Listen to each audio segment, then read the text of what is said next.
Mike Bohn joined now by Fortis MMA head coach Sayif Saud. Sayif, man, how are you doing? Obviously, coming to the end of 2024 here was a big year for you and the team, as it always is. How are you kind of just enjoying the little break and reset we get before the new year here?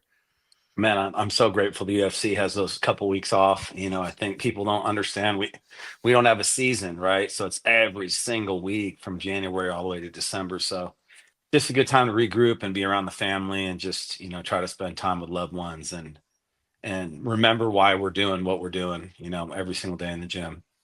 And I know like coaching is a constant reset, analyzing what's like being done right, wrong, and all that stuff. But when you have like a break like this, does it allow you to do more than that? Like reflecting and assessing what you've, maybe can do better on, worse on, and Yeah, things like that going into the new year? it's a great question. I mean, we've just changed the schedule at the gym. We added more practices in the morning.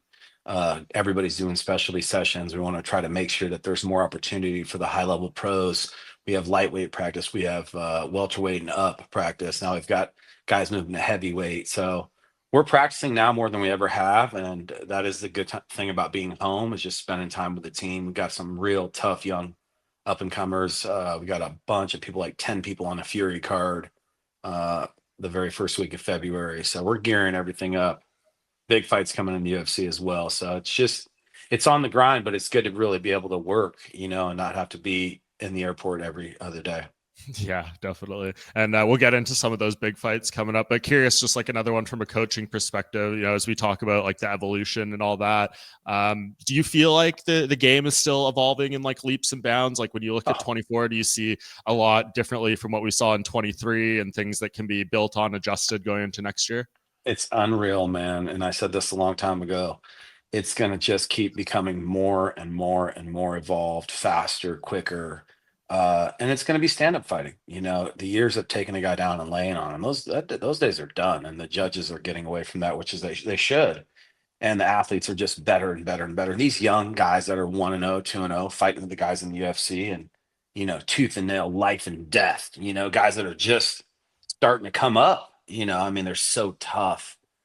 So it's just they're the funny thing is they can't beat the vets. They think they can, and we saw the vets how they whooped some ass the other day. It was awesome. Really made me happy to see all the vets win. And they think, oh, these guys suck and they're slow. They don't have the experience, so they still end up getting caught a lot. But skill for skill and speed and just the new age, the Talbots, these guys, man, the Gene Silvas. I mean, it's just dynamite, right? So Mm. there's nothing to say. You've got to evolve with the sport. And, again, um, having the team win double digit wins again this year, I think it's the fifth year we've done it out of 6 years is really hard to do. And it's so hard to get double digit wins in the UFC as a team. So that's something we strive for every single year. And it's hard to win in the UFC consistently. So, Mhm. those numbers are what you strive for. You really want to get that win percentage high. And, guys are trying to maximize, and girls too, trying to maximize their position. And last one on this, the new rules that came into play last month. How Yeah. much are you like, I guess, kind of training around that Yeah. and telling people to be conscious of those positions? It's a great question because we just talked about the other day. I was like, we got to practice the down elbows, guys. Like, we got to have a whole day on it, right? Mhm. I mean, you got to be tomahawking it, and we're going to see people shaking hand. I think you're going to start seeing, watch some little wrestling is going to get in. People are going to put it up there like this and bring it down. Because I tell the guys to do it now. I Mhm. say, I say, get a little sauce on that thing, get it up there, shake it up, because people are going to be like, oh, damn, Yep. it's cool. I mean, I feel like the sports does the best job it can to evolve as far as what the fans and what the fighters want. It's just getting it all aligned with the judging. And that's obviously just a totally different topic we don't even want to go down. But No. it's I think it's just going to keep getting faster and more explosive, man. And that's more entertaining and more exciting for everybody. Yep. And when you look back on the year, I know it's hard to pick like a certain special moment or things like that. Every win is just as important as the other. But when you think of the last 12 months, was there like an experience or something that you especially resonated with you and meant a lot to you? Man, it was just that 6 week stretch. And these guys all went in the first round, Spann and unbelievable with OSP. And then Geoff looked like a straight killer against RDA. Like, I mean, he looked like so good. I haven't seen him look like that since Mike Perry, which is really exciting. Hmm. Kennedy moving to heavyweight. Brandon masterclass, I feel like in Edmonton. Beautiful. seeing Brandon fight like that was really awesome. And then Ramez Brahimaj with that knockout Mhm. in New York City, seeing him do that in his hometown, man, it was just, was an unbelievable. And then Kennedy got another knockout there in that short notice fight. So these guys really got on a heater here in the last, quarter of the year, and all these first round finishes and bonuses. That's what we do it for, man. I want to see these guys succeed and achieve and move on in life and get homes and assets and all the rest. Yep, for sure. And as we kind of talk about the team here, I guess we'll start like with the top down in terms of weight. And just because you just mentioned him there, Kennedy, since he closed the year so strong, I did one of my podcasts with Laura Sanko a couple weeks ago, and we kind of had to pick the most violent fighter from each division throughout the year. And I picked Kennedy just because you look at Yeah, all right. what other heavyweights out there Kennedy. did. There wasn't many guys who had, first of all, 2 fights, let alone 2 finishes, 2 bonuses, things like that. So the Yeah. heavyweight move has obviously paid off pretty well. Awesome too. And Quick, yeah, credit to this guy. He told me, Coach, I got to go to heavyweight, man. I don't yeah, want to cut the weight. I said, Kennedy, he said, it makes me miserable. And I mean, the guy doesn't complain. yeah, He's had a hard road in life. He mhm, hasn't had an easy set of cards, man. And he never complains. But he said it, and I said, all right, and we went to Mick, and Mick said, hey, I like it, let's do it. And man, he's just liked fight week so much better. He's so much happier. And because he was just miserable. That Thursday and Friday was miserable for him. And now mhm, I think he's really shining and coming to his own. And you got to think of Kennedy in the contender at 3-0, man. Like, he's grown up in the UFC, similar to Macy, similar to a lot of them. They've grown up in the UFC. So for them to be ranked and have to go through everything they have, it hasn't been easy, right? Because they've got to learn on the job, a lot of them. mhm, And you see that with Carlos Ulberg, who Kennedy beat, and now you see Ulberg having his ascension, right? And Kennedy had that ascension, and then, and has had his down moments mhm. in some hard ranked fights. But I think the heavyweight Kennedy he's free, he's happy. So I'm excited about that.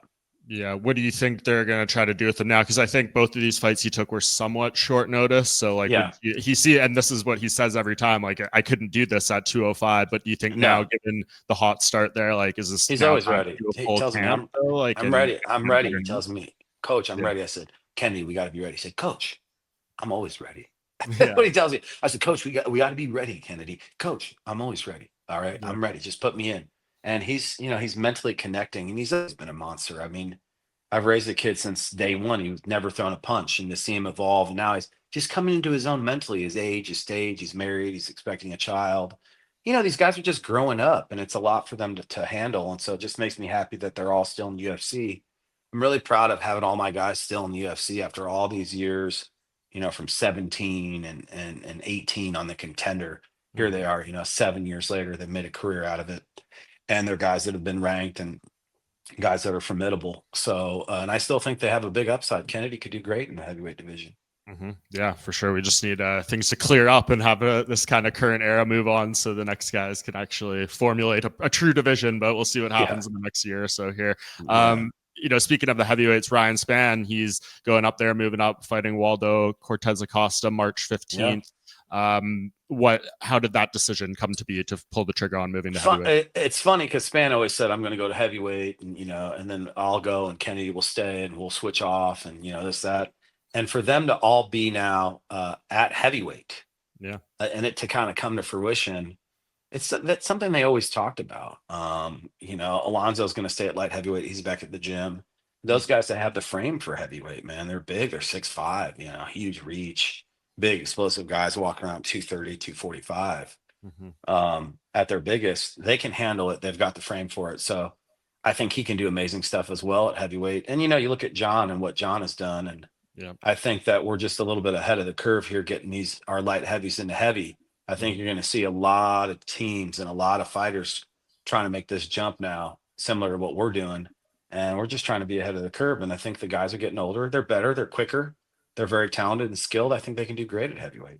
Yeah, and in between like the time this was announced, I'm sure it was talked about well before. It'll be like 3 months or so till the fight. What does he Yeah. do like physically wise? How much do you guys discuss adding to the frame, or is he basically just not cutting weight now? Yeah, he's already a big, strong guy, man. Mhm. So it's just about him not cutting the weight and really not focusing on, the weight cut part of it. And, it's those guys, 205 for Spann, he can do it, but Yeah. It's like I just feel like he can really grow. And also, when a guy's 33 or 34 at light heavyweight, he's a little old. When he's 33 or 34 at heavyweight, he's young. Yeah, that's a prospect. So yeah. It's like, hey, he's young. He's only 33. So it's like, man, it just makes sense for these guys right now in their career. Yeah, that does make a lot of sense. I'm curious to see how that goes. Okay, to move down a little bit here, down just to welterweight. Geoff Neal, obviously, you mentioned the great win over RDA. Seems like, for him, it's just being about being healthy and getting the confidence and the momentum and stuff. It seems like he has all that heading into next year. We're seeing welterweight fights starting to get booked. We've had some key fights at the end of the year. Where do you think he kind of is going to fit into next year? Is there a fight you think would be good for him right now? Just think he's so exciting, man. I want to give Buckley his flowers. Buckley's really just been busting his ass. I respect that guy. He's just out there working. Guy's a dog, man. Mm-hmm. He doesn't say no, and he deserves a lot of credit. But Jeff's an explosive guy. He knocks people out. He's exciting, and his win over Bilal obviously ages well. It's the last time Bilal lost. And Bilal fought good that night. Bilal's amazing. Jeff was just, I mean, when he's on point, I don't know if there's anyone like him. So look, he's had some unbelievable fights, and I would love to see him fight Gilbert or fight Colby or fight one of those other guys and get his shot.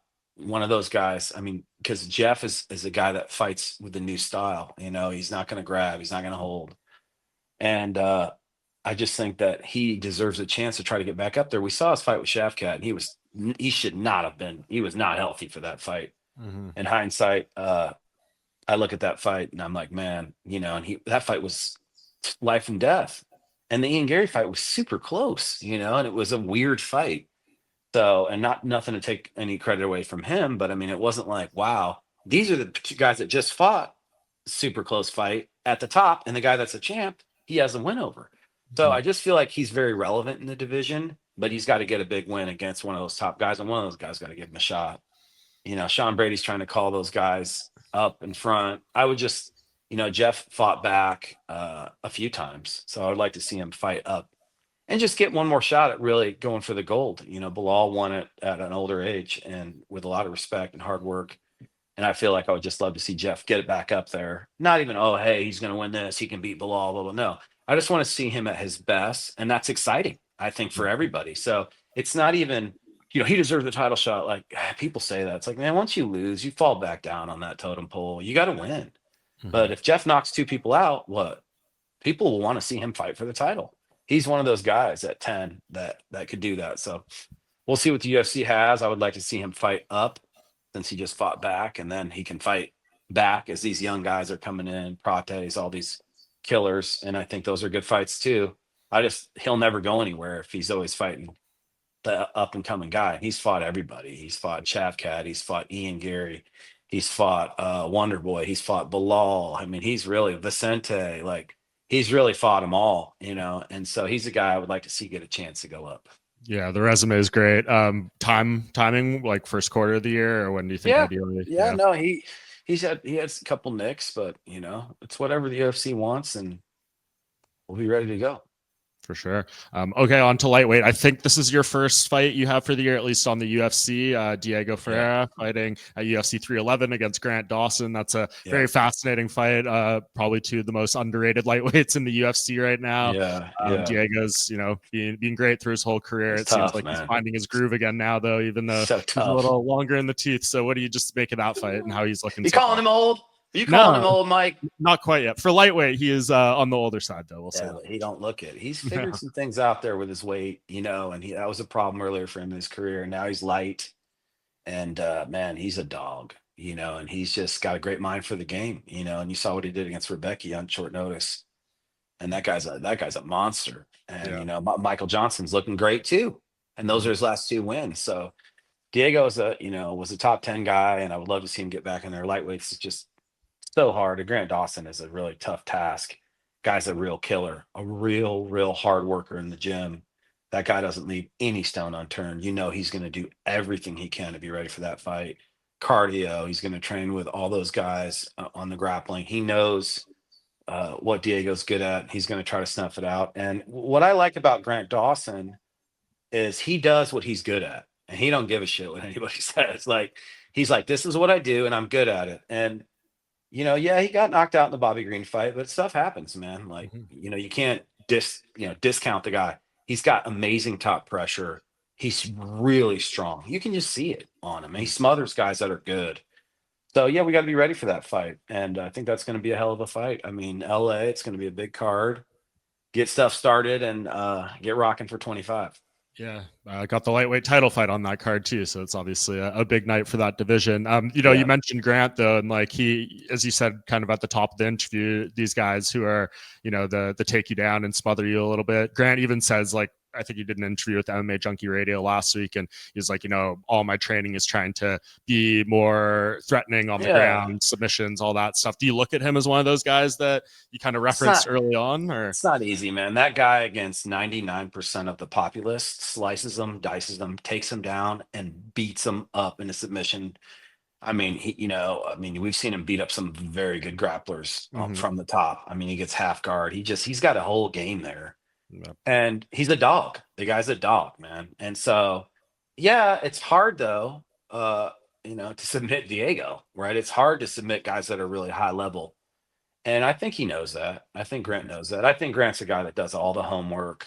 I think he, is a guy that does the research, has the right partners, prepares correctly in camp. So, but Diego's just got unbelievable experience. We went on that 7 fight winning streak, and Tyson off, and all those guys, Rustam, all those hard fights that he won to get ranked in the top 10. It was like crazy run, and he's got Yep. that gleam in his eye right now. So he's got something to prove, man. It's going to be an exciting fight. Yeah, not the first guy who's going to try to approach him fighting this way, and I'm sure it won't be the last either. So I'm sure No. you guys are more than prepared. Okay, as we move on, might be the most significant fight for you in the early schedule in terms of title stakes. Macy Chiasson fighting Yeah. Ketlen Vieira in Seattle. I mean, to me, that looks like a number one contender fight. I assume we're Yeah. getting Pena and Harrison next. I don't know what they're going to want to do with Raquel Pennington. I know she feels like she was kind of screwed over in the title fight, but Yeah. nevertheless, this is on the very short list, I imagine, of significant fights in that division. So obviously, Macy, had her rocky point, but it seems like 2014 or 2024 was a great year for her. I Yeah. noted that Yeah. she was the only women's bantamweight who got a bonus in Finishes. 2024, and she got two of Finishes. them. Yeah. So And that kind she's a of, finisher, man. yep. Macy is one of my best fighters, and I don't say she's one of my best girl fighters. Mhm. She is so good at MMA. Every time in practice, I always tell her, "You're so good at MMA," Yeah. and it makes me so proud because she came at us. She was 2-0. She was like a little baby fawn, and now she's just incredible, man. The way she moves, she's so violent. She's always looking to hurt you, man. I mean, she's dangerous, Mhm. and her ground and pound, it's just even on the guys, it's like, man, you watch that and the guys are like, oh damn, they don't want to get hit by her.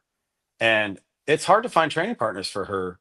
Uh it's for girls. I mean, it's you know, she trains with mostly guys because those and that she has to have that level of skill because she's so skilled. Her speed, her striking game. She's been working with Charles Bird a ton. Her striking game is so evolved and amazing to watch. And then her wrestling and her ground and pound. We saw what she did to Bueno Silva. She's got a really complete game, and no one's mentioned her name. She got like forgotten about during the whole thing, and I get it. So we just sat back and hopefully she can make a big splash in Seattle and get her name right there. Get that next title shot, which I think she deserves. Yeah, I mean, she would have a great resume for it at this point. And obviously, if Kayla's getting the title shot, you beat the same person. You kind of hard to And she's a finisher. case. Macy Yep. finishes, man. People want to see finishes. So Yeah. No, very definitely. So curious to see how that division goes out. Okay, last name I just wanted to throw at you. Former UFC champion Brandon Moreno, very much in the mix. We saw his great performance in Edmonton that you alluded to. He just had a title fight. Everyone's wondering what they're going to do with yeah. Pantoja. I know you'd Yeah. love to get that fight again, but how do you think this whole flyweight situation shakes out, especially given that they just booked Moreno to fight Manel Cap? You mean Or not Royval? Moreno, sorry, Royval, yeah. I was like, wow, really? Did Yeah, that no, just happen? yeah, Was yeah, this breaking yeah. news? Breaking the news to you. Here's what I think. Okay. I think poor McMaynard did such a good job at making these ninjas, right? Yeah. These guys are so tough. Everyone's complaining. It's like you look at the talent of the flyweights. I mean, they are so good. All of them. Manel looked amazing.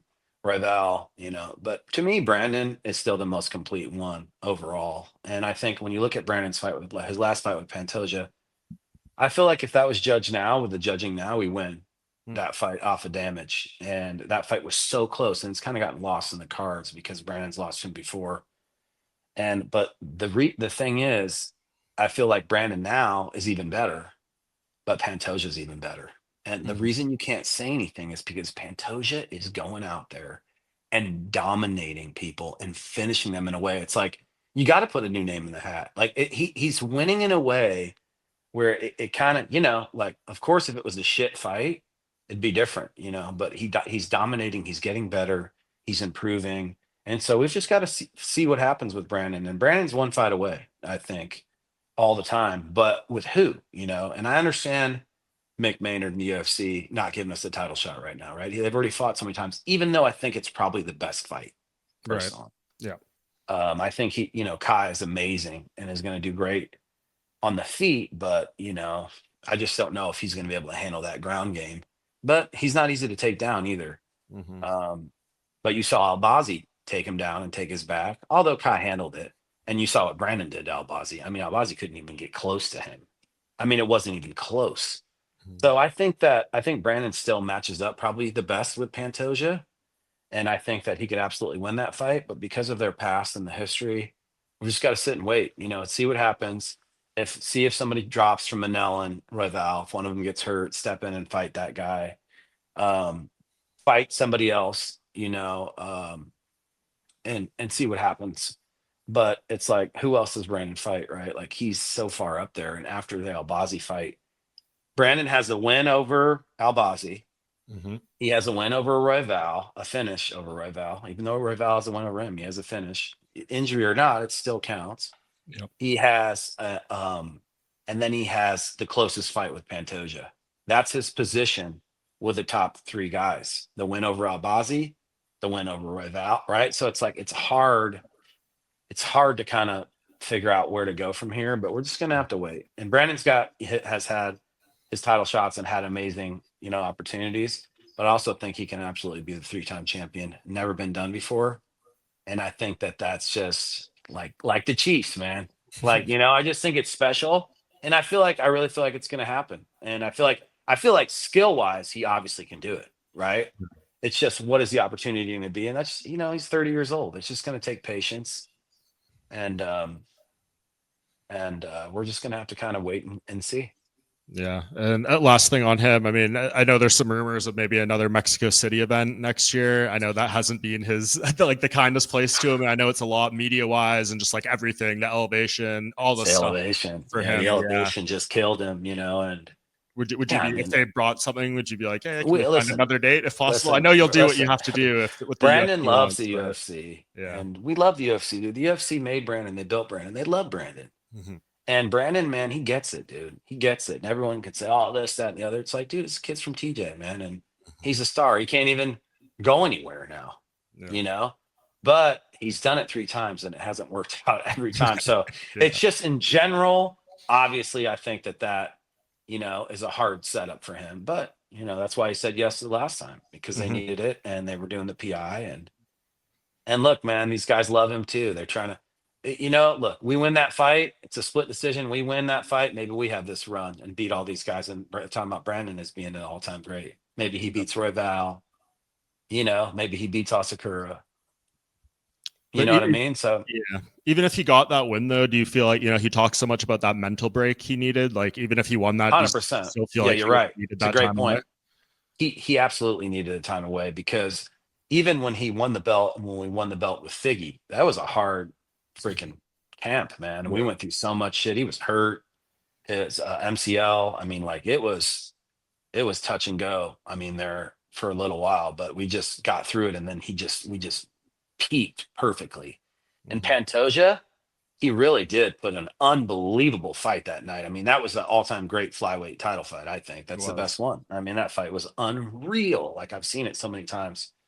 And it was just the very end when Pantoja holding on to him in the fifth, just holding on, right? Yeah. So it's like I just felt like he was just a little bit tired, even at that point, right then, because he had just went right from Figgy, what, all those fights, right into Pantoja 5 months later, you know?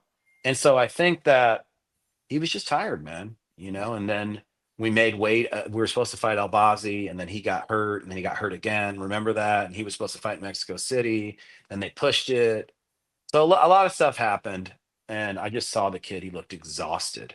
Yeah. And in the Roy Val fight in Mexico City, he just looked like he wanted to go home, dude. That's no disrespect to Roy Val's been amazing. He's No, done it great since happens. then. I've seen how many Everybody guys. saw it Yeah. though. Yeah, it's not like this is my fucking narrative that I'm like, No. hey, everybody's like, what the hell's wrong with Brandon Moreno? They're like, dude, he doesn't even look like he wants to be there. He Yeah. just didn't look like himself. And so at that point, you got to tell a guy, hey man, like you just need to step away for a little bit, like miss it for a little bit, just take a break, miss it. And and he did, man. And he called me a few weeks later and he was like, hey, coach, Yeah. I want to fight. And I was like, no, bro, you just started your break. Yeah. He's like, no, no, no. And then he called me again, like 3 months later. I'm like, no, man. At the end of the year, we'll come back. We'll get Albazi. We'll fight that fight we're supposed to fight. And it was great. He had so much fun. He looked so free and looked beautiful that night. So that was a championship performance. And in the main event for 5 rounds, cardio looked great. It'd be great to see those two guys fight again, but you're just not even going to hear us lobby for Pantoja just because of the situation, right? It's just cheesy, man. We're not going to be cheesy. We just got Yeah. to see what happens. And maybe Kai gets him. Kai's dangerous, Mhm. but to disrespect Pantoja at this point and to, be dismissive of him or say, oh, he's getting older, it's just dumb. I mean, you just got to look at that guy and say, hey, he's definitely beatable, but he's doing what a champion needs to do, right? He's Mhm. fucking leveling up and he's grinding. But I feel like Brandon has done the same thing. And I just feel like I would love to see that fight again. But again, we'll see what happens. Yeah, I mean, don't think it's out of play for next year. I think probably they each need to fight once more, but I don't think it's Yeah. unrealistic by any stretch. It's right there. I think one Yeah. great more win for Brandon. He's right there. So we'll see what happens. But yeah, it's all lining up to be a very big year for you. And if I'm right, you have 96 or 97 UFC wins right now so far, right? Which one is it? Yeah. You keep 97? your key. You still remember. Yeah, 97. That last one, 97. 97. The December one was 97. And I always said I wanted to 100 UFC wins and then I was going to be done. You're gonna be And done. 100 UFC wins and win the title. I would like to win the title back and get it one more time Mhm. for the champ. But 100 wins, and this will be 20 years. Next year will be 20 years. 2005 is when I started. Moved to Albuquerque in '06. Came to Dallas in '09. And, 2025. So 20 years of MMA. And it's been great, man. It's been an incredible run, but it's definitely coming towards the end. Mm. I look forward to being home and kind of, spending time with my kids. And I don't really realize just how nice it is to be home, man, and just be around my family, be around my kids and just see them, and hug them and kiss them and just be around them more as they're getting older. So it's just, I'm getting in a different period of my life and I'm 44 and it'll be the next generation of guys coming up, but we're going to hopefully put that 100 up on the board.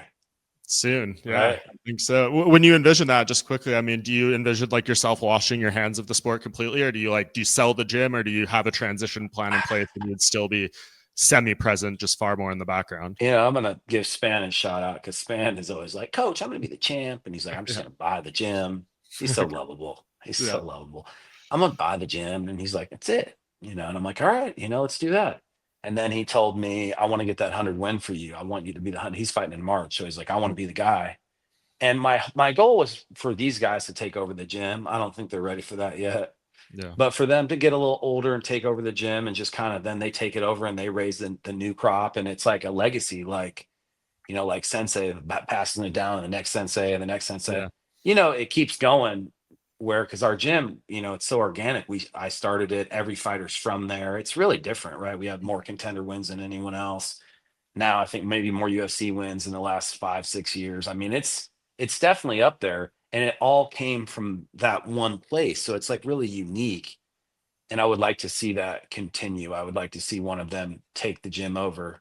I'm happy that Damon has his gym going, and I would like to see one of them take over the main Fortis, the Fortis HQ. And I could like pop in yeah, like once every, I could still come and train, work out in the morning, Just go and scream at people in between the rounds and things like that. I don't even scream anymore, man. I'm too old for that shit, like, and the thing is, it's, I've evolved, right? I've changed, and the sport changes and you change, and I feel like I'm probably the best I've ever been, but it's not about that. It's really just the time away from my family, man. It's like, I mean, when is enough? Like, at what point do you say, like, I missed their whole childhood? My daughter's about to be 14. Like, they're so good at volleyball, and like, they're really excelling at what they're doing. My wife's always taking them everywhere and doing everything by herself. And I mean, it's just like, at what point do you start sacrificing those memories with your kids and that quality of life? It's not about quality of life. Guy's job is to work. Nobody gives a shit. Shut up and earn. You're about to find out. Shut up and earn. Nobody cares. And it's my job. It's not about my comfort. No, who cares? My job to earn. But I'd rather, have less. I don't need anything, and be around my kids more and see my kids. And I don't need, like, when you're young, you want to prove yourself in the spotlight. And, I feel really blessed to have done that and had amazing experiences in the UFC. And it's been what an amazing journey. All of it, having the gym and starting it in my mind and it coming to fruition, and winning team of the year and gym of the year and all this stuff. It's been great, man. So I feel very blessed, but we'll see. Maybe 20 years, maybe this is the last year, Mike. We'll see. I hope not. I feel like this took kind of a somber turn at the end here, but I feel like it's not somber, baby. It's somber for you, but it's not for me. I don't want to go to the airport anymore. You're way young. Yeah, you're gonna miss me. You're way younger than me, so you can get your ass over to that airport in Toronto. Get over there in that TSA line. Well, hopefully you got that TSA locked up now, at least. So I mean, it's a grind. It's a grind, and I'm saying it's a blessing, but it's been a 20-year grind, and it's 20 years of travel. It's just it's the thing with the kids, and being away from the kids. That's really the tough part. But your fighters are your kids too, so like, you've got to see them through, and I can't leave them too. So I guess it's whenever they're done too. Yeah. So, we'll see. Who was your first UFC win, if you could recall that one? Sean Spencer, baby. Yeah, Sean Spencer. Yuri Villafort. Yep. My Crazy. man. Yuri Villafort. That's my guy right there. Shout out to Yuri Villafort. And Henry Hoof was in the corner. And like, we talk about that shit, right? Me and Henry, because we've been around so long. We see each other. Hey, man, what's up? That was 15 years ago or something. I mean, and it's cool, man. I got a lot of love and a lot of respect for all the old heads, all the old school coaches. And I like seeing all the young guys. I think it's going to be like the NFL, like these younger guys, that are, looking at the numbers and figuring things out. And it's going to change. And we've evolved it a lot too, because you have to evolve. But there'll be a new crop, and someone else will post some big wins there in the UFC and beat that for sure. I'm sure they will. So. Well, we'll see how it shakes out. It's going to be a big year ahead. I think you got, like we said, there's some title opportunities potentially on the horizon, some big fights. So very appreciative of you taking the time, and we can chat about this a little bit. But yeah, I feel that 100th win coming in my bones. So it's going to happen. I hope so. Man. Appreciate you. And I hope you enjoy these next couple of weeks. And I'll see you in Los Angeles for UFC 311. All right, my man. Take care.